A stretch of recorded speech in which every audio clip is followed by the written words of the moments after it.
ស៊ីរ៉ានប្រកាសអសន្នលន់ប្រហឹងទូទាំងប្រទេសអ៊ុយក្រែននៅពេលពូទីនសងសឹកចាស់ដៃ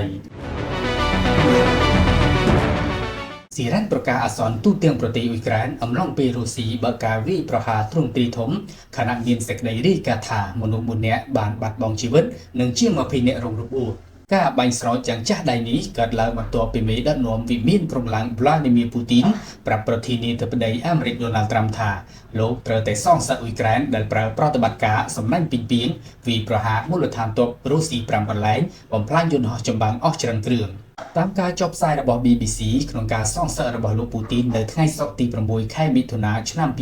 2025រុស្ស៊ីបានប្រើមីស៊ីលនិងដ្រូនវាយប្រហារទូទាំងប្រទេសអ៊ុយក្រែនភ្លាមគេមិនដឹងថាតើរុស្ស៊ីបញ្ជូនដ្រូនប៉ុន្មានគ្រឿងឬបាញ់មីស៊ីលប៉ុន្មានគ្រាប់ក្នុងការវាយប្រហារទូទាំងប្រទេសអ៊ុយក្រែនទេប៉ុន្តែនៅទីក្រុងឡូតភាគពីយប់ចៅហ្វាយក្រុងនេះអះអាងថាខ្លួនត្រូវរងគ្រាប់មីស៊ីលរុស្ស៊ីចំនួន6គ្រាប់និងដ្រូន15គ្រឿងការសងសឹករបស់ពូទីននេះទៀតសោតកើតឡើងចំពេលវេលាលោកត្រាំប្រាប់ទៅអធិការបតីអាល្លឺម៉ង់ Friedrich Merz ក្នុងកិច្ចប្រជុំមួយនៅសតវិមានថាបណ្ដោយឲ្យរុស្ស៊ីអ៊ុយក្រែនឆ្លោះគ្នាដូចក្មេងយូរបន្តិចសិនចុះមុនបំបីពួកគេ